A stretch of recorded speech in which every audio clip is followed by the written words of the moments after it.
علمت نفس ما قدمت وأخرت يا أيها الإنسان ما غرك بربك الكريم الذي خلقك فسواك فعدلك في أي صورة ما شاء ركبك كلا بل تكذبون بالدين وإن عليكم لحافظين كراما كاتبين يعلمون ما تفعلون إن الأبرار لفي نعيم وإن الفجار لفي جحيم يصلونها يوم الدين وما هم عنها بغائبين وما أدراك ما يوم الدين ثم ما أدراك ما يوم الدين يوم لا تملك نفس لنفس شيئا والأمر يومئذ لله صدق اللہ العظیم۔ شروع کرتا ہوں اللہ کے نام سے جو بڑے مہربان ہیں، نہایت رحم والے ہیں۔ یہ سورہ انفطار ہے، یہ ہفتہ واری درس قرآن ہے۔ اس میں جو ہے عام ترتیب سے ہٹ کر، جو قرآن کی نزول کی ترتیب ہے اس سے ہٹ، جو کتاب کی ترتیب ہے اس سے ہٹ کر جس ترتیب سے قرآن نازل ہوا، پہلے جو سورہ پھر اس کے بعد جو سورہ، اس کے اعتبار سے یہ تفسیر چل رہی ہے۔ تو بالکل ابتدائی زمانے کی، ابتدائی 3 سال کے اندر کی وحیاں ہیں یہ۔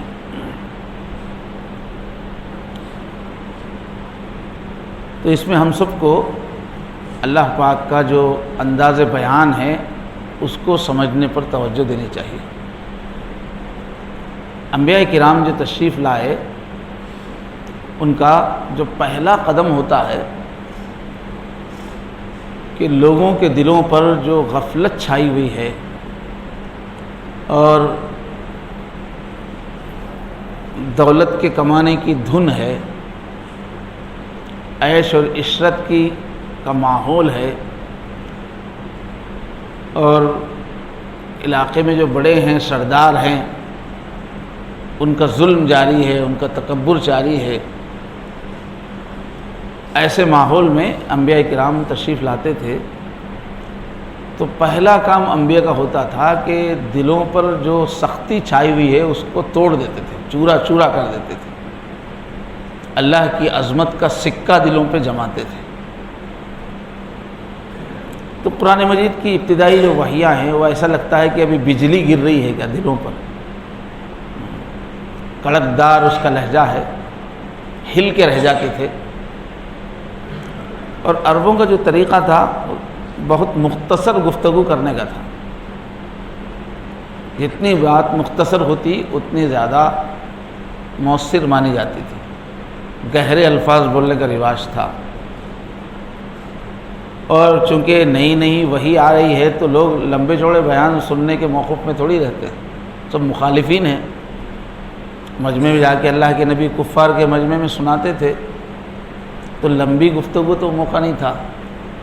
تو اللہ نے ابتدا میں جو وحیاں نازل کی ہیں، مختصر الفاظ، آدھا صفحے کا مضمون، پاؤ صفحے کا مضمون، لیکن اس میں اتنی قوت والی بات ہوتی تھی کہ اس میں ہی سامنے والے ڈھہ جاتے تھے۔ ان کی بے فکری، ان کا غرور، ان کا تکبر، ان کا نشہ چند جملوں میں اتر جاتا تھا۔ اور پھر اللہ نے پہلے سے عربوں کو، مکے والوں کو زبان کا بہت ذوق سکھایا ہوا تھا۔ ہر سال جو ہے حج کے موسم میں پورے عرب کے بڑے بڑے شاعر جمع ہوتے تھے اور پوری پبلک میں ان کے اشعار کا مقابلہ ہوتا تھا، ججس ہوتے تھے، سب سے اعلیٰ جو کلام ہوتا اس کو سال بھر کے لیے کعبے پہ لٹکایا جاتا تھا. تو پورے مکہ عربوں میں اور خاص طور پہ قریش کے لوگوں میں اعلیٰ ترین زبان کا ذوق تھا. جو بھی لفظ نکلے اس کی گہرائی کو سمجھتے تھے، دل پہ اس کا اثر لیتے تھے. پہلے سے اللہ نے اپنے کلام کے قابل ماحول بنا دیا. جیسے آج کل بالکل ماحول ہی نہیں ہے زبان کا. پہلے آزادی سے پہلے آدمی ایک ایک شعر پہ تڑپ جاتا تھا. اب لوگوں کو پتہ ہی نہیں چلتا کہ کیا بول رہے ہیں. زبان پہ توجہ نہیں ہے. اس وقت جو ہے کمائی کے جو شعبے ہے اس پہ توجہ ہے، جس سے آدمی انجینئرنگ کرے، آدمی جو ہے کمانے کی اس پہ توجہ ہے پورے سلیبس میں. اس لیے زبان کا ذوق نہیں ہے لوگوں کو. اچھے سے اچھا اشعار ایسا بیٹھیں گے بھینس بیٹھی ہے کیا، بھینس کو ہم شعر سنا رہے ہیں.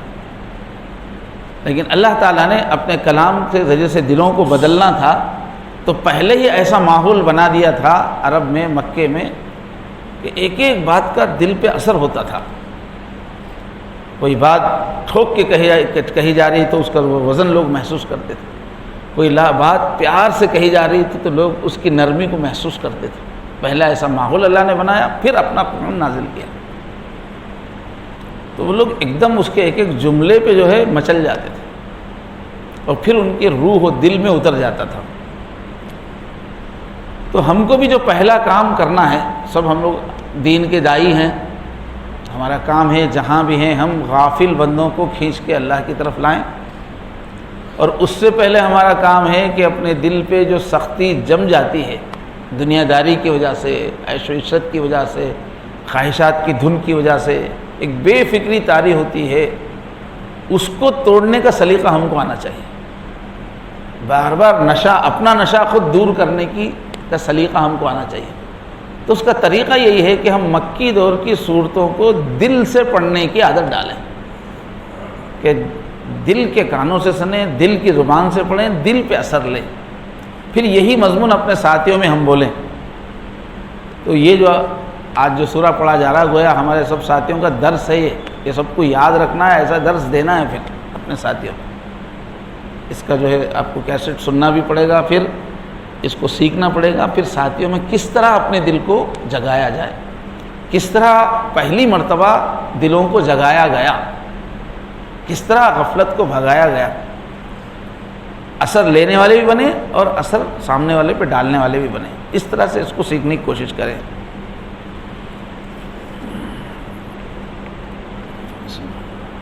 فرما رہے ہیں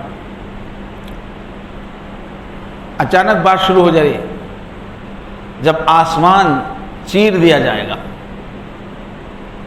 اور جب ستارے جھڑ پڑیں گے، بکھر جائیں گے، اور جب سمندروں کو ابال دیا جائے گا اور جب قبریں اکھاڑ دی جائیں گی، اس وقت ہر شخص کو پتہ چل جائے گا کہ اس نے کیا آگے بھیجا اور کیا پیچھے چھوڑا. اے انسان، تجھے کس چیز نے اپنے اس پالنہار کے معاملے میں، رب کے معاملے میں دھوکہ لگا دیا ہے، جو بڑا کرم والا ہے، جس نے تجھے پیدا کیا، پھر تجھے ٹھیک ٹھاک سنوارا، پھر تیرے اندر اعتدال پیدا کیا، جس صورت میں چاہا اس نے تجھے جوڑ کر تیار کیا. ہرگز ایسا نہیں ہونا چاہیے، لیکن تم اعمال کے بدلے کو جھٹلاتے ہو، جزا و سزا کو جھوٹ سمجھتے ہو، حالانکہ تم پر کچھ نگران فرشتے مقرر ہیں، وہ معزز لکھنے والے، وہ جو تمہارے سارے کاموں کو جانتے ہیں.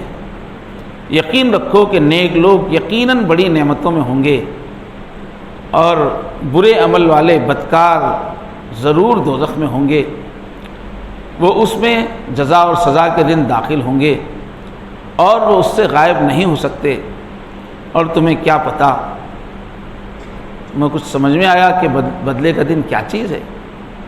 ہاں، کچھ سمجھ میں آ رہا ہے کہ بدلے کا دن کیا ہے. تمہیں کیا پتہ کہ جزا و سزا کا وہ دن کیا چیز ہے؟ یہ وہ دن ہوگا جس میں کسی دوسرے کے لیے کچھ کرنا کسی کے بس میں نہ ہوگا. اور تمام تر حکم اس دن اللہ ہی کا چلے گا۔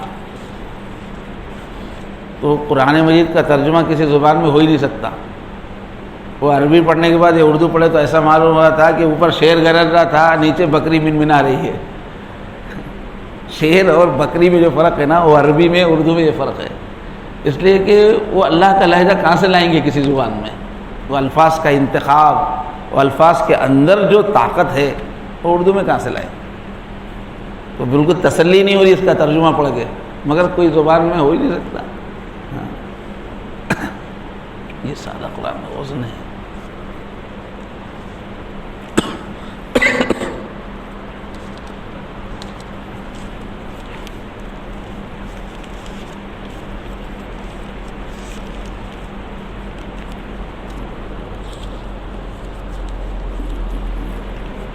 تو آپ نے غور کیا ہوگا ترتیب جو ہے گفتگو میں، بات میں، اس خطبے میں اللہ کے کیا ترتیب؟ پہلا اس میں جو ایک آیت نمبر 1 سے 5 تک قیامت کا ہنگامہ بتایا گیا ہے، کیسا انقلاب ہو جائے گا، ہر طرف ٹوٹ پھوٹ مچے گی، ایک قیامت برپا ہو جائے گی۔ وہ آسمان جو ہمیشہ خاموش نظر آتا ہے، محفوظ ایک بڑی چھت جیسا نظر آتا ہے انسان کو، بہت مضبوط نظر آتا ہے، اس دن ہر طرف بس شگاف ہی شگاف، ٹکڑے ٹکڑے نظر آئیں گے۔ کیا منظر ہوگا، کیا ہیبت ہوگی۔ ہمیشہ جس آسمان کو ہم پرسکون دیکھتے ہیں، اتنا مضبوط، جب وہ ٹوٹے گا تو کیسے ہیبت ہوگی۔ اور ستارے، جس کو اس زمانے میں لوگ ستارے بہت دیکھتے تھے، اس لیے کہ پورا سفر ستاروں سے ہی ہوتا تھا۔ آج کل تو ہم لوگ ستاروں سے کٹ گئے ہیں، لیکن اس زمانے کے انسان راتوں میں ہی سفر کرتے تھے وہ لوگ، اور عربوں کا پیشہ ہی سفر تھا، قریشیوں کا، تو ستاروں کے منظروں سے بہت مانوس، ستاروں سے بڑا حسن بھی ہوتا تھا۔ تو بتا رہے کہ روزانہ جو ستارے تم دیکھتے ہو، یہ پوری انجمن بکھر جائے گی، ہر طرف ستارے ذرات اس کے بکھر جائیں گے۔ تو ایک طرف آسمان تباہ، اس کے ستارے دھول دھول، اور دوسری طرف زمین، یہ سمندر ابل رہے ہیں، پورے سمندر میں آگ لگ جائے گی، سمندر جو ہے ابل کے جو ہے دریا، سمندر سب پانی بکھر جائے گا ہر طرف، پھر سوکھ جائے گا۔ پھر سمندر کے ساتھ پھر زمین پہ قبریں، کہ جگہ جگہ سے مٹی اچھل رہی ہے، اس میں سے انسان زندہ ہو کے ننگا بھاگ رہا ہے، سب بھاگ رہے ہیں، جدھر دیکھو ایک ایک قبر سے 70 مردے نکل رہے ہیں، اور سب پریشانی کے عالم میں، حیران پریشان، امتحان کا وہ حساب کا جو میدان ہے اس کی طرف سب بھاگ رہے ہیں، پورے بھاگ رہے ہیں۔ تو کیا منظر ہوگا؟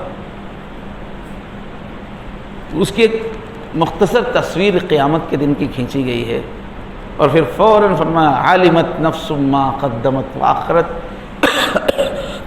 پورے ہنگامے سے جو سین باہر آئے گا، سب کے سامنے ان کے اعمال سامنے آئیں گے، کیا کر کے آئے ہیں، کیا کرنا تھا نہیں کیے، کیا نہ کرنا تھا کر کے آئے ہیں۔ پورے ہنگامے کے بعد جو سین آئے گا، سب کے اعمال تو دوڑ رہے ہوں گے، جیسے کوئی مقابلہ ہے، کاہے کے لیے دوڑ رہے ہوں گے؟ اعمال دیکھنے کے لیے۔ قبروں سے اٹھتے ہی بس ایک ہی منظر ہوگا، سب کے اعمال کا کچا چٹا، کتنی سفید پوش اس دن معلوم ہوگا کہ پورے سیاہ ہیں، کتنے سوسائٹی کے معزز لوگ، نیک سمجھے جانے والے مجرموں کی طرح کھل کے آ جائیں گے۔ علمت نفس ما قدمت وآخرت۔ اس کے بعد آیت نمبر 6 سے 8 تک ایک دم لہجہ بدل جاتا ہے، اور اللہ بتا رہے ہیں کہ انسان کی جو پیدائش ہے، جو بناوٹ ہے، اس پہ اللہ بتا رہے ہیں کہ دیکھو کیسی قدرت اس میں اللہ کی ظاہر ہو رہی، تمہارے بدن میں کیسی حکمت ہے، تمہاری پیدائش میں کیسی رحمت سے تم کو پیدا کیا گیا ہے۔ اور تمہارے بدن کو دیکھنے سے معلوم ہوتا ہے کہ اس کے بنانے والا کتنا سسٹمیٹک مزاج کا ہے۔ تمہارے بدن کی بناوٹ دیکھو، اس میں کیسا توازن ہے، اس کے اندر کیسا بیلنس ہے، تمہاری پیدائش کے اندر کیسی رحمت کا ظہور ہے، کیسا حسن ہے تمہارے اندر، کیسی صلاحیتیں تمہارے اندر اس نے ڈالی ہیں، کیا شان مالک کی تمہارے سامنے آ رہی تمہارے جسم کو دیکھ کر۔ اور اسی سے گویا یاد دلا رہے ہیں کہ قیامت کے ایک دن واقع ہونے کو، یہ جو حساب کا دن آیا، اس کو دور مت سمجھو، اتنا اچھا تم کو بنا کے ایسے ہی چھوڑ دیں گے، ایسا کیسے ہو سکتا ہے؟ کوئی بہت قیمتی انتہائی نازک اعلیٰ ترین کوئی چیز بنا کے اس کو ایسے مٹی میں پھینک دے ہو جائے گا؟ تو تم کو اتنا اچھا بنا کے پھر ایک دن پوچھیں گے نہیں کہ تم ہم نے کیوں بنایا تھا اور تم نے کیا کیا؟ کیا سمجھ رہے ہو کہ ایک آوارہ اونٹ کی طرح ہو تم؟ کیا سانڈ کی طرح چھوڑ دیے گئے ہو کہ اتنا سب کچھ دے کے ایسے چھوڑ دیں گے تم کو؟ تمہاری بناوٹ میں جو اہتمام ٹپک رہا ہے دیکھنے سے کہ بنانے والے نے تم کو کتنا اچھا بنایا ہے، کتنی اہمیت سے، کتنی توجہ سے بنایا ہے، یہ اس بات کی دلیل ہے کہ تمہارے بنانے کے پیچھے ایک بڑا مقصد ہے۔ ایک دن وہ مقصد سامنے آئے گا، بڑے مقصد سے تم بنائے گئے ہو۔ پھر آیت نمبر 9 سے 12 تک کا جو مضمون ہے کہ اس خیال میں نہیں رہنا، اس دھوکے میں نہیں رہنا کہ ہمارے پورے ہم رات کی تنہائی میں کیا کرتے ہیں، زندگی بھر کیا کرتے ہیں، 70 دروازوں کے پیچھے ہم کیا کر سکتے ہیں، اس کا کون علم حاصل کر سکتا ہے، کون پوچھے گا اتوں کا، پوری زندگی کا حساب کون لے گا؟ ایسا مت سمجھو، تم اکیلے نہیں ہو، تم سب کے ساتھ اللہ کے نگران فرشتے ہیں، اور وہ بڑے معزز ہیں، اور وہ بہت امین ہیں، بہت احتیاط سے، دیانت سے پورا ریکارڈ تمہارا تیار کر رہے ہیں۔ وَإِنَّ عَلَيْكُمْ لَحَافِظِينَ كِرَامًا كَاتِبِينَ۔ تم یہ مت سمجھو کہ تمہاری کوئی چھپی ہوئی ہے، بہت دیانت سے تمہارا ریکارڈ تیار ہو رہا ہے۔ اس کے بعد ان الابرار لفی نعیم وان الفجار، پھر کیا سین آئے گا حساب کے بعد کہ نیک تو نکالے جائیں گے، وہ نعمتوں کی جنتوں میں جائیں گے، اور جو بدکار ہیں ان کو بھڑکتی ہوئی جہنم میں ڈال دیا جائے گا۔ یہ سین سامنے آئے گا۔ یصلونھا یوم الدین وما ہم عنہا بغائبین، نہ تو حساب سے پہلے بھاگ سکیں گے، نہ حساب ہونے کے بعد نہیں میں دوزخ میں نہیں جاتا، میں جنت میں نہیں جاتا، ہمیشہ ہمیشہ پھر وہاں پڑے رہنا پڑے گا۔ وما ہم عنہا بغائبین، اور آگے اس کی اس دن کی ہولناکی، وہ کتنا گریٹ ہے، کیسا ڈینجر، کتنا اہم دن ہے، اس کو بتانے کے لیے وما ادراک ما یوم الدین، وہ حساب کا دن تم کیا سمجھ سکتے ہو جی اس دن کو کہہ رہے ہیں، دو اس لہجے میں تم کیا سمجھ، تمہارے تصور سے بالا ہے اس دن کی ہیبت۔ اور اس کا ایک انداز یہ بھی ہے، سمجھے حساب کا دن کیا ہے، سمجھ میں آیا، کچھ سمجھ میں آ رہا کیا، یہ بھی اس کا مفہوم ہے۔ وما ادراک ما یوم الدین، کچھ سمجھ میں آیا حساب کا دن کیا ہے، اعمال کے بندے نکلنے کا دن کیا ہے، کچھ سمجھ میں آ رہا ہے۔ وما ادراک ما یوم الدین یوم لا تملک نفس، ایسا دن ہوگا کوئی کسی کے لیے کچھ نہیں کر پائے گا۔ آنکھوں کے سامنے بیوی کو جہنم میں لے جایا جا رہا ہے، شوہر دیکھتا رہ جائے گا، لاڈلے بچوں کو عذاب میں جھونکا جا رہا ہے، باپ کچھ نہیں کر پائے گا، باپ کے ذریعے سی تکلیف پہ تڑپنے والی بیٹیاں کچھ نہیں پڑ پائے، سب بے بس ہوں گے، کوئی کسی کا سپورٹ۔ یوم لا تملک نفس لنفس شیئا والامر یومئذ للہ، پورا کا پورا معاملہ، پورا پاور صرف اللہ کے ہاتھ میں ہوگا، کوئی کسی کی سفارش نہیں کر سکے گا، سب بے بس ہوں گے،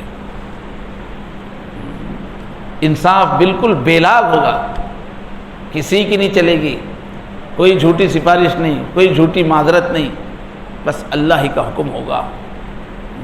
یہ ہے سورہ انفطار۔ تو پہلے اذا السماء انفطرت، اس سین کو یاد کرو، اس دن کو یاد کرو جب آسمان پھٹ پڑے گا۔ تو جس ماحول میں اللہ کے نبی بات کر رہے ہیں، پورے سرداروں کا سکہ جمع ہوا ہے، ہر ایک کی اپنی جائیدادیں ہیں، ہر ایک کی اپنی چھوٹی موٹی فوج ہے، عیش میں ہے، رنگ رلیاں چل رہی ہیں، ظلم چل رہا ہے، اور سمجھے ہوئے ہیں کہ ہم کو کون چھو سکتا ہے، بڑی بڑی گڑیاں بنائے ہوئے ہیں، بڑے بڑے قلعے بنائے ہوئے ہیں، بلڈنگیں بنائے ہوئے ہیں اپنی اس زمانے کی مضبوط پتھر کے، اور سمجھ رہے ہیں کہ ہم کو کوئی ٹچ نہیں کر سکتا۔ تو ان کو ہلانے کے لیے کہا جا رہا ہے کہ وہ جو قیامت کا دن آئے گا تو تمہاری گڑیاں، تمہارے قلعے تو کیا ہے، اتنا بڑا قلعہ، اتنا محفوظ آسمان بھی، اتنی کائنات بھی جب پورا ٹوٹ پھوٹ کی شکار ہو جائے گی، سب تباہ ہو جائے گا، تو تمہارے گھروندے کیا رہے گے؟ اس لیے کھینچ رہے. اور انسان جو ہے مست ہوتا ہے، یہ میرے کھیت ہے. تو زراعت کا زمانہ تھا، اب تو ہر طرف یہ دوسرا ماحول ہے. یہ میرے کھیت ہیں، یہ میرا ایریا ہے، یہ پہاڑ کا ہے یا میرا ہے. تو بالکل لگا ہوا ہے دل پورا دنیا کے اندر، یہ میرے باغات ہیں. اللہ تعالیٰ فرمانے سب ختم ہو جائے گا. آج جن چیزوں کو سمجھ رہے ہو کہ بالکل پکی جائیداد ہے میری، یہ سب سین ہی بدل جائے گا. یہ سارا حسن ختم ہو جائے گا، یہ سکون کی فضا ختم ہو جائے گی، آسمان ٹوٹ جائے گا، پھٹ جائے گا. تو جھنجھوڑا جا رہا ہے ان کو جو مست ہیں اپنے کاروباروں میں، مست ہیں اپنی جائیدادوں میں، مست ہیں اپنی دکانوں میں، مست ہیں اپنی کھیتیوں میں. ان کو جھنجھوڑا جا رہا ہے کہ یہ سب ختم ہو جائے گا، ایک دن آئے گا، ہلچل قیامت کی مچے گی، تو یہ سارے تمہارے گھروندے ختم ہو جائیں گے. آج جو آسمان بہت مضبوط نظر آ رہا ہے، سائنس کے اعتبار سے ابھی تو یہ خلا ہے، لیکن شروع سے انسان کو تو ایک چھت کی طرح نظر آ رہا ہے، بہت مضبوط چھت نظر آ رہا ہے، اس کے حساب سے بات ہو رہی ہے. تو اتنا مضبوط نظر آنے والا، دور دور تک کہیں کوئی عیب نہیں ہے، کہیں پھٹن نہیں ہے. اس دن ہر طرف بس ٹکڑے ٹکڑے ہو جائے گا، بڑے بڑے شگاف ہر طرف نظر آئیں گے، اس میں سے آگ نکل رہی ہے. اور ستاروں کا جو نظام ہے، اس کی پوری بندش ختم ہو جائے گی، یہ ٹوٹ جائیں گے. جب یہ شامیانہ ہی ختم ہو جائے گا تو پھر اس کا ڈیکوریشن کہاں رہے گا؟ تباہ ہو جائے گا ہر طرف سے. خلا میں اس طرح سے یہ بڑے بڑے ستارے بکھر جائیں گے جیسے اڑتے ہوئے ذرات ہوا میں ہوتے ہیں. وَإِذَا الْبِحَارُ فُجِّرَتْ، اور یہ سمندر، یہ جو حجاز کا علاقہ تھا، سمندر مکہ جو ہے یہ سمندر کے ساحل کا علاقہ تھا، جدہ قریب ہے، تو سمندر کا بڑا منظر ان کو دیکھنے کو ملتا. تو بتا رہے ہیں کہ یہ سمندر، اس میں اتنا پانی ہے، یہ سب ابل پڑیں گے. فجرت کے جو ہے کئی تشریحات کی گئی ہیں. پہلا یہ کہ پانی جو ہے سمندروں میں سے ابل جائے گا، ابل کے زمین کے اوپر بہے گا، دریا ابل کے بہیں گے. دوسرا فجرت کے معنی کہ پانی میں دو عنصروں سے بنا ہوا، آکسیجن اور ہائیڈروجن. یہ دونوں بھی گیسیں ایسی ہے، ایک کے اندر جلنے کی صلاحیت ہے، دوسرے میں جلانے کی صلاحیت. آج جو پانی آگ کو بجھانے والا نظر آ رہا ہے پرسکون، یہ گیسیں جب الگ ہو جائیں گی تو پھر آگ ہی آگ ہو جائے گی. اس لیے کہ وہ دو بھی جلنے جلانے والے ہیں. پورے سمندر میں ہر طرف آگ لگ جائے گی. جیسے ہی اللہ کا حکم ہوتے ہی وہ بندش ختم ہو جائے گی. جس اللہ نے دونوں گیسوں کو کہا کہ مل جاؤ تو پانی بن گیا، حکم ہوتے ہی وہ الگ ہو جائیں گی تو بس پوری آگ لگ جائے گی. جیسے پانی بننے سے پہلے جو گیس تھی پھر ہو جائے گی. تیسری ایک شکل یہ بھی ہو سکتی ہے کہ گیسوں کے جو ایٹم ہیں، جو چھوٹے چھوٹے اس کے ایٹمز ہیں، وہ پھٹنے شروع ہو جائیں گے. تو اتنے بڑے سمندر میں کتنے ایٹم ہیں؟ ایک ایٹم پھٹتا ہے تو کتنا ایٹم بم کی جو طاقت ہوتی ہے. تو جب پورے سمندروں کے پانیوں میں جو ایٹم ہیں وہ جب پھٹیں گے تو یہ دنیا کے سارے ایٹم بم، ہائیڈروجن بم ملا کے کھلونے کی طرح ہوں گے. ایسے دھماکے ہوں گے، اتنا عظیم خوفناک منظر سامنے آئے گا. یہ دو صورتیں سورہ تکویر، اذا الشمس کورت، اذا السماء انفطرت. اسلاف نے کہا کہ کسی کو آنکھوں سے قیامت کو دیکھنا ہو تو اس کو غور سے پڑھو. اللہ نے پورا منظر کھینچ دیا ہے. تو ایک ہنگامے کی ایک کیفیت پورے کائنات میں تباہی مچی ہوئی ہے. اس کے بعد کا فوراً سین کیا ہے؟ جب تھمے گا، جب انقلاب تھمے گا تو دوسرا سین کیا ہے؟ سب کے اعمال سامنے آ رہے ہیں. ایک دم ٹوٹنے کا منظر کھینچتے ہی اس کے پیچھے سے ایک نیا منظر نکل کے آ رہا ہے. علمت نفس ما قدمت واخرت. یہ پوری تباہی کے بعد کا جو سین ہوگا، ہر ایک کے اعمال نکل کے باہر آ رہے ہیں. ما قدمت واخرت. جب دیکھے گا کہ میں نے اس دن کے لیے کیا بھیجا تھا، کیا کرنا تھا جو نہیں کیے، کیا نہ کرنا تھا اور کر کے آئے. یہ ہے قدمت و اخرت. جو اعمال کرنے تھے وہ بھی آئے، جو کرنے کے پیچھے کر دیے تم وہ بھی آئے گئے.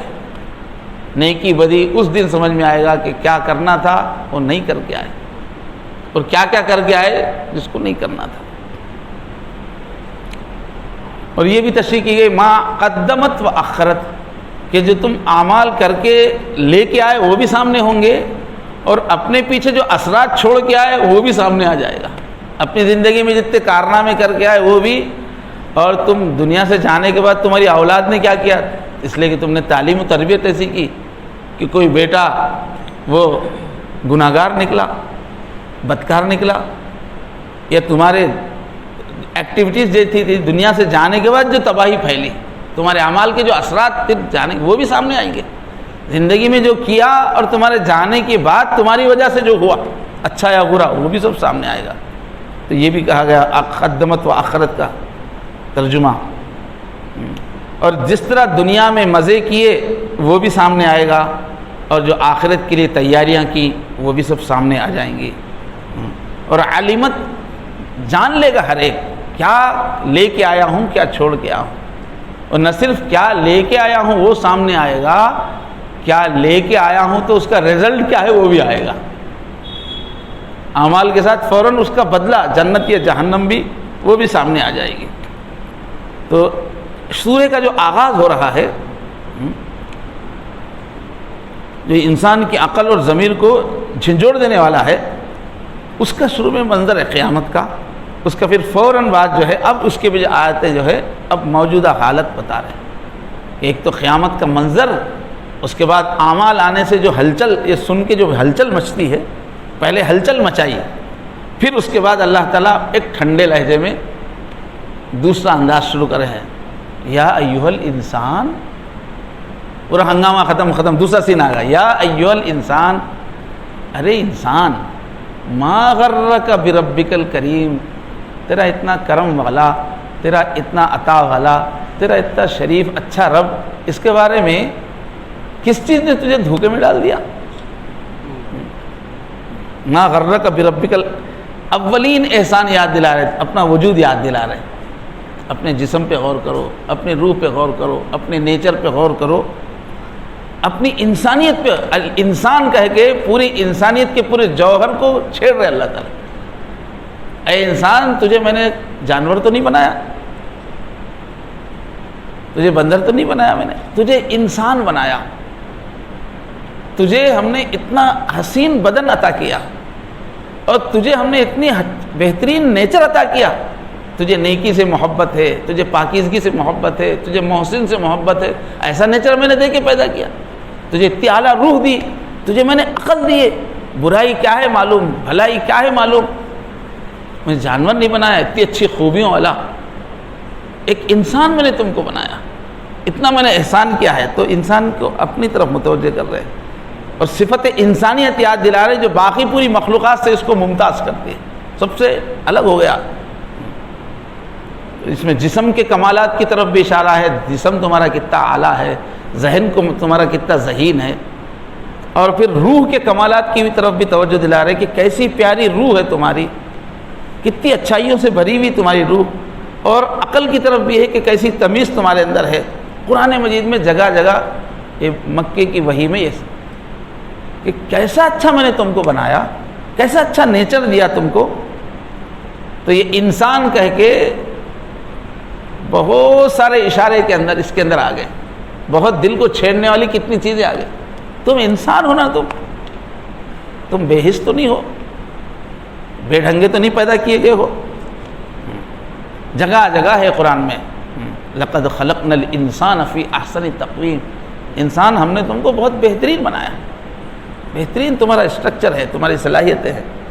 کہیں فرمایا الم نجعل لہ عینین، انسان کیا تم کو ہم نے دونوں آنکھیں نہیں دی دیکھنے والی، ولسانہ زبان بات کرنے والی زبان دی ہے، وہ شفتین دونوں ہونٹ دیے ہیں، وہدیناہ النجدین اور اچھائی برائی کے دونوں راستے سمجھائے ہیں کہ یہ راستہ اچھائی کا ہے یا راستہ برائی کا. اتنی تمیز کے ساتھ ہم نے تم کو پیدا کیا. اس کے بعد تم سمجھتے ہو کہ کچھ کرنا ہی نہیں ہے، کچھ جواب دینا ہی نہیں ہے، مالک سے ملنا ہی نہیں ہے. تو یہاں پر اس کو اللہ تعالیٰ نے کھولا ہے تھوڑا سا کہ الذی خلقک فسواک فعدلک. اپنے رب کریم اتنے محسن رب کے بارے میں اتنے کرم کرنے والے رب کے بارے میں نظر انداز کر دینا، اس کو بھلا دینا، اس کے پاس واپس جانا نہیں، یہ سب کیسے تم کو خیالات آتے ہیں؟ اتنا سب اچھا جس نے بنایا اس کو کیسے تم بھلاتے ہو اور کیسے اس کے نافرمان بن جاتے ہو؟ اس کو بھول کر تم روز کی روٹی دال میں کیسے مست ہو جاتے، تکبر کی حرکتیں کیسے کرتے ہو؟ اتنا اہتمام سے الذی خلقک، اس نے تم کو پیدا کیا، جس نے پیدا کیا اسی کو بھول جاؤ گے؟ اور کیسے پیدا؟ فسواک، ٹھیک ٹھاک بنایا، بالکل تمہاری سیٹنگ وغیرہ ہر چیز سنوار کے بنایا ہے تم کو، فعدلک، اور تمہارے اندر توازن بیلنس رکھا ہے، ایک طرف غصہ ہے تمہارے اندر تو دوسری طرف تحمل بھی تمہارے اندر ہے، کیسی باوقار تمہاری شخصیت بنائی ہے، تمہاری طبیعت کے، تمہارے جسم کو بھی سنوارا، تمہارے مزاج کو بھی بیلنس والا بنایا، اتنا اچھا بنایا، خلقک فسواک فعدلک، پھر ہر ایک کو پرسنل توجہ دی، فی ای صورت ما شاء رکبک، کروڑوں اربوں خربوں کی تم تعداد میں ہو لیکن ہر ایک کو دوسرے سے نرالا بنایا، ہر ایک کے ہاتھ کے پور الگ ہے، ہر ایک کا چہرہ الگ ہے، ہو بہو کوئی ایک دوسرے کی کاپی نہیں ہے، تو کیا تم میں سے ایک ایک کو میں نے الگ سے بنایا ہے، پرسنل توجہ دی ہے، اتنا رب نے تم کو چاہا ہے، اتنی توجہ دی ہے، اتنا درجہ دیا ہے، پھر تم ایسے رب کے بارے میں بھلاتے ہو کیسے ہو؟ اس کو نظر انداز کر کے کیسے زندگی گزارتے ہو؟ اس کے بعد واپس جانے کی بات آتی ہے تو تم کو اچھا کیوں نہیں لگتا ہے؟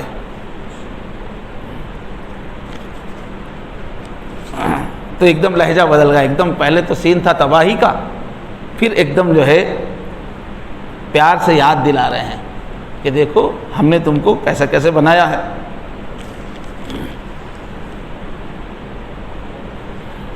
تو یاد دلا رہے ہیں کہ تمہارا تو جوڑ جوڑ تم کو یاد دلا رہا ہے، ایک ایک جوڑ کتنا کمال ہے ان انگلیوں کے اندر، کیسے کیسے اٹھا سکتا ہے، پکڑ سکتا ہے، تمہارا ایک ایک جوڑ تم کو یاد دلاتا ہے کہ تم کو اللہ کی اطاعت کرنا چاہیے، تمہارا ایک ایک عضو یاد دلاتا ہے، اور پھر اس میں یہ بھی اشارہ کر رہے ہیں کہ وہ کریم ہے نا، شریف ہے نا، اس لیے تم لوگ اکڑ رہے ہو، وہ کریم ہونے کی وجہ سے، اتنی طاقتوں کا مالک ہونے کے باوجود کریم ہے وہ، اس لیے تم 10 سال سے گناہ کر رہے ہو، تم 20 سال سے بستی پہ ظلم کر رہے ہو، تم 15 سال سے تم اکڑ رہے ہو، تم 10 سال سے شراب پی رہے ہو، لیکن وہ تم کو سزا نہیں دے رہا ہے، تمہارے ہاتھ پاؤں سالم ہے، تمہاری آمدنی بڑھتی جا رہی ہے، تمہاری تنخواہ چلتی جا رہی ہے، اور اپنی شرافت کی وجہ سے تم کو فوراً پکڑ نہیں رہا ہے، تو اس کی شرافت سے تم لوگ الٹے ڈھیٹ ہو رہے ہو۔ کریم سے یہ بھی اشارہ ہے، شرافت کا ناجائز فائدہ اٹھا رہے ہو تم، اس کے ہونا تو یہ چاہیے تھا کہ تم اور اس کے فرمانبردار ہو جاتے، اس کی محبت میں ڈوب جاتے، کہ اتنا قادر ہونے کے باوجود، اتنا محسن ہونے کے باوجود، اتنے دن سے گناہ کی زندگی کے باوجود ذلیل نہیں کر رہا ہے، تباہ نہیں کر رہا ہے، اور تم کو اس کے سامنے جھکنا چاہیے تھا، لیکن تم نے دیکھا کہ رب کریم ہے تو تم بدماش ہو گئے، اور ابا جان شریف ہے، ابا جان نرم دل ہے، تو کہ بیٹے کا کام یہ ہے کہ جان جان کے بابا کی نافرمانی کرے، جان جان کے بابا کا دل توڑے، نہیں انہوں کچھ بھی نہیں بولتے، کچھ بھی نہیں بولتے بول کے کرتے سب۔ تو وہ بھی اشارہ ہے کہ ایسا کریم رب ہے، اس کے ساتھ یہ سلوک ہے تمہارا۔ تو حضرت حسن بصری جو مشہور تابعی ہیں، وہ کہتے ہیں کم من مغرور تحت الستر وهو لا يشعر، کتنے دھوکہ کھائے ہوئے ہیں، گناہ بھی کر رہے ہیں، مست ہیں، سرکشی کر رہے ہیں، مست ہیں، کیوں؟ اللہ نے ایک عزت کی چادر ڈال دی ہوئی ہے، اس کو پتہ نہیں میں کتنا بڑا مجرم ہوں، کیا کر رہا ہوں۔ اللہ ہر ایک کی عزت چھپائے ہوئے ہیں، ورنہ غلطی پہ پکڑتے تو ذلیل ہو جاتے ہیں۔ تو یہ انداز جو ہے انسان کو پگھلا دینے والا ہے، یہ جو اللہ کا بیان کا انداز ہے، ایسا اس میں ایسی ڈانٹ ہے جس کے اندر بڑا پیار بھرا ہوا ہے، بڑا شکوہ ہے اس کے اندر، اور انسان کو پگھلا دینے والی بات ہے۔ مگر اس شخص کے لیے جو سوچے کہ میں کہاں سے بننا شروع ہوا، کچھ نہیں تھا، گندے پانی کا خطرہ تھا، اللہ نے کیسا انجینئر بنا دیا، ڈاکٹر بنا دیا، لائر بنا دیا، تاجر بنا دیا۔ جو اپنی ابتدا کو سوچے اور پھر جو نبی خبر دے رہے ہیں اللہ کی طرف سے ہیں یہ، جو اس کو اس کا یقین ہو، اور پھر ایک دن پھر جانا ہے، یہ پوری غفلتیں برتنے کے بعد پھر جا کے حساب دینا ہے، یہ سب سوچ کے پھر آدمی سنے گا یہ آیت تو پگھل کے رہ جائے گا۔ اب اس کے بعد یہ غفلت کیوں ہو رہی ہے، ایسے مہربان کو تم کیوں بلا رہے ہو، اس کا پردہ فاش کر رہے ہیں کہ وہ اصل وجہ کیا ہے۔ اب پھر لہجہ بدلا، کلا ہرگز نہیں، یہ تمہارا رویہ صحیح نہیں، کیوں کر رہے ہیں تم، بل تکذبون بالدین، اصل وجہ کیا ہے اتنی سستی کاہلی کہ انصاف کا جو دن ہے تم اس کو مانتے نہیں ہو، تم سمجھتے ہو یہ اندھیر نگری ہے، اس لیے ساری نعمتیں پا کے بھی سرکشی کر رہے ہو، تو تم جو انصاف کا دن آنے والا ہے، اعمال کا بدلہ نکلنے والا ہے، اس کو تم جھوٹا سمجھتے ہو، اس کو تم حقیقت نہیں سمجھتے ہو۔ اب شدت سے قوت سے اس کو پیش کیا گیا کہ ان علیکم لحافظین کرامن کاتبین یعلمون، نہیں ایسا نہیں ہے، پورا انتظام ہے تمہارے حساب کتاب کا، مقرر ہے تمہارے پاس، رات دن تمہارے ایک ایک لفظ کو، تمہاری ایک ایک ادا کو ریکارڈ کرنے کا پورا انتظام ہے۔ تم سمجھے ہو کہ کوئی پوچھنے والا ہی نہیں ہے، انصاف کا کوئی دن آنے والا نہیں ہے۔ تو کلا بل سے جو ہے گفتگو کا رخ تبدیل ہو گیا ہے، پھر انداز نیا ہو گیا ہے، اس کے اندر وضاحت بھی ہے، تاکید کے ساتھ بالکل ایک دن آنے والا ہے، اور بتا رہے ہیں کہ جو روزے جزا کو جھٹلا ہے، پھر اس کے اندر بیسی کیا رہتی نیکی کی، ایک دن میرے اعمال کا حساب ہونا ہے، تیری عقل نہیں مان رہی اس کو، کہیں فرمایا لا اقسم بالنفس اللوامہ، ارے حساب ہونا نہیں ہونا ہے اپنے دل سے پوچھو، جب تم برائی کرتے ہو تو تمہارا دل خود اندر سے ٹوکتا رہتا ہے، تو برائی بھی کچھ ہے، برائی کا بدلہ ہونا چاہیے، تمہارے دل کی عدالت سے بتا رہی کہ ایک دن عدالت لگنے والی ہے، کیسے کہتے ہو کہ نہیں پوچھا جائے گا، کیسے بھلاؤ گے حساب کے دن کو۔ تو جو روز جزا کو جھٹلائے، پھر اس کے اندر کہاں سے کوئی اخلاق آئے گا، کہاں سے نیکی آئے گی، کہاں اس کے اندر نور پیدا ہو سکتا ہے، اس کا دل اور اس کا ضمیر کیسے زندہ ہو سکتا ہے۔ یہ انصاف کا دن جو بھلا رہے ہو تم، اس کی وجہ سے یہ تمہارا کردار بن رہا ہے، اتنے کریم رب کو تم بھلا رہے ہیں۔ اس کے بعد فرما رہے ہیں جو فرشتے ہیں اعمال لکھنے والے، ان کی صفت کیا بتا رہے ہیں، کرامن کاتبین، جو فرشتے تمہارے ساتھ لگے ہوئے ہیں وہ کیسے ہیں، معزز فرشتے ہیں، اعلیٰ کردار والے فرشتے ہیں، برائی سے پاک فرشتے ہیں، ان فرشتوں کے بیچ میں بیٹھ کے تم حرکتیں کر رہے ہو۔ یہ کرامن کے لفظ سے کیا پیدا ہو گیا، جو فرشتوں کی یہ صفت کہ ایسی معزز ہستیاں، ان فرشتوں کے بیچ میں تم غلط حرکتیں کر رہے ہو، بے حیائی کے کام کر رہے ہو، گناہ، تو بندے میں شرم و حیا پیدا ہو اور اچھا عمل کرنے کا جوش پیدا ہو، اس کے لیے اللہ تعالیٰ یہ صفت لا رہے ہیں کہ نادانو حساب کا دن تو آئے گا ہی، جن فرشتوں کے سامنے تو سب کر رہے ہو وہ فرشتے بہت اعلیٰ معیار کے ہیں، وہ گناہ گار فرشتے نہیں ہیں، وہ ان سے اسٹینڈرڈ کے فرشتے ہیں، ایسے معزز فرشتوں کے سامنے تم غلطی کرتے ہو، کچھ شرم ہے تم کو، کچھ حیا ہے تم کو۔ پھر قوت سے بتا رہے ہیں کہ ایک دن حساب ہوگا، فرشتے سب کچھ جان رہے ہیں، اور جب حساب ہوگا تو پھر تمہاری دو تقسیم ہو جائے گی، جو نیکی کے راستے پہ ہے، جو ایمان کے راستے پہ ہے، جو اچھے اعمال کے راستے پہ ہیں، وہ سب ہمیشہ کی نعمتوں کی جنت میں جائیں گے، اور جو گناہ میں لگے ہوئے ہیں وہ بھڑکتی ہوئی جہنم میں جائیں گے، یصلونہا یوم الدین، اس سے کوئی ان کو روک نہیں سکتا، بھڑکتی ہوئی آگ میں داخل ہو کے رہنا ہے، وما ہم عنہا بغائبین، وہاں سے غائب نہیں ہو سکیں گے، حساب سے پہلے بھی نہیں بھاگ سکیں گے، اور جہنم میں جب ڈال دیا جائے گا تو اس میں سے بھی نکل کے نہیں بھاگ سکیں گے، ہمیشہ رہیں گے پھر، وما ہم عنہا بغائبین۔ اب آگے سورت ختم ہو رہی ہے تو پھر ایک مرتبہ اس دن کی ہیبت طاری کر رہے اللہ تعالیٰ، وما ادراک ما یوم الدین، قیامت کی بات آ رہی ہے تو ٹھنڈے ٹھنڈے سن رہے ہو، سمجھے، پیٹ سہلاتے ہوئے کھجاتے ہوئے آرام سے سن رہے ہو، پتہ ہے کون سا دن ہے وہ، ما ادراک ما یوم الدین، ارے تم کیا جانو جی، تمہارا ہے اتنا دماغ، اس دن کی ہولناکی، اس دن کی ہیبت، وہ سین اگر آج دکھایا جائے تو ہارٹ اٹیک سے مر جاؤ گے تم کیا جانو، چھوٹا سا تمہارا دل دماغ ہے، وما ادراک تم کیا سمجھو. ایک یہ بھی مفہوم ہے اس کا، اور دوسرا یہ بھی مفہوم کچھ سمجھ میں آیا، یہ بھی مفہوم نکلتا.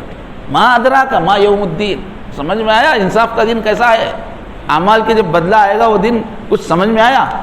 ثم ما ادراک ما یوم الدین، پھر سنو کچھ سمجھ میں آیا قیامت کے دن کیسے ہوگا. وما ادراک ما یوم الدین. اب آخری سین پیش کر رہے ہیں، یوم لا تملک نفس لنفس شیئا. ایک ایسا دن ہوگا کوئی کسی کے کچھ کام نہیں، سب بے بس ہوں گے.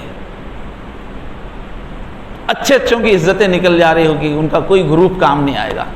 لاکھوں چاہنے والے ہوں گے، بے بس ہوں گے. کوئی کسی کے لیے ایک بڑی تکلیف کا دن ہوگا، لیکن کوئی کسی کی مدد نہیں کر پائے گا. تو دو منظر ہیں دیکھیے. ایک پہلا منظر ہے پوری کائنات کے ٹوٹنے کا، ہر طرف سمندر ابل رہے ہیں، آسمان ٹوٹ رہے ہیں، دھماکے ہو رہے ہیں، جانور بھاگ رہے ہیں. ایک شروع کا منظر جو ہے ایک بہت ہی حرکت والا، اور آیت ختم کہاں ہو رہی ہے سورہ؟ سناٹے کا منظر، کوئی کچھ نہیں کر پا رہا ہے، سب کھڑے ہوئے ہیں، کوئی کسی کی مدد نہیں کر پا رہا ہے. بچہ ماں کی طرف جا رہا، ماں بھاگ جا رہی مدد کے لیے. شوہر بیوی کے پاس جا، بیوی شوہر کے پاس جا رہی، خاموش، ایک سناٹا، کوئی کسی کی مدد کرنے والا. دو منظر ہیں، ایک حرکت والا جوش والا، دوسرا سناٹے مایوسی والا، اداس غمگین کا، بے بسی کا منظر ہے. اور اس کے بیچ کی جو آیتیں ہیں اس میں اللہ تعالیٰ کا عتاب ہے، ڈانٹ رہے ہیں اللہ تعالیٰ کہ اے انسان، میں اتنا تیرے لیے کر رہا ہوں، تجھے کیا ہوا؟ تجھے یاد نہیں ہے کہ ایک دن اللہ کے پاس جانا ہے؟ کیا یہ صحیح ہے تیرا عمل؟ تو بیچ کا جو منظر ہے وہ پگھلا دینے والا ہے، شرمسار کرنے والا ہے. تو یہ انداز ہے. دیکھیے یہ سورہ سب کو یاد بھی رہنا چاہیے، اور اس کی کیفیت میں ڈوب کر اس کو نمازوں میں پڑھنا بھی چاہیے، اور اپنے ساتھیوں میں اس کا مذاکرہ بھی کرنا ہے. چند آیتیں ہیں، کتنی سب صرف 19 آیتیں ہیں، چھوٹے چھوٹے جملے. کس طرح سے اللہ سمجھا رہے ہیں، اس درس کو آپ بار بار سنیے، اور یہ آپ کا سبق ہے، آپ کو ساتھیوں میں دہرانا ہے اس کو. اس کے نوٹس بھی بنے ہوئے ہیں، اور آپ سنیے بھی، دل سے سنیے، دل سے بولیے. تو ایک تو ہے ہم قیامت کے بارے میں لمبی لمبی کتابیں چھپی ہوئی ہیں، حدیثیں ہیں. دوسرے اللہ نے کیسے سمجھایا. جب پہلی پہل قرآن آیا، غافلوں میں تو کس طرح سے بات کی گئی، کیسے دلوں کو جھنجھوڑا گیا، یہ سمجھنے کی ضرورت ہے.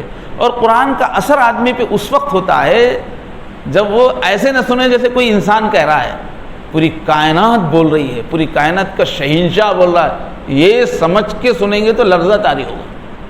اللہ کا کلام ہے، سمجھ کے سننا چاہیے اس کو، تو ایک دم تاثیر پیدا ہو جاتی ہے. اس لیے کہ بولنے والے کے اعتبار سے بات میں وزن پیدا ہوتا ہے. اب راستہ جانے والا ایک ایسے ہی غریب بچہ مزدور، وہ اگر ہم کو مخاطب کر کے کہے کہاں جا رہے ہو، میں دیکھ رہا ہوں، دیکھ لوں گا، تو ہم لوگوں کو اثر ہوتا کچھ بھی. تو کیا دیکھ لیتا ہے، چائے والے بولتے ہو، چڈی دیکھ پہلے اپنی بولتے، دیکھ لوں گا، میں دیکھ رہا ہوں تم کو،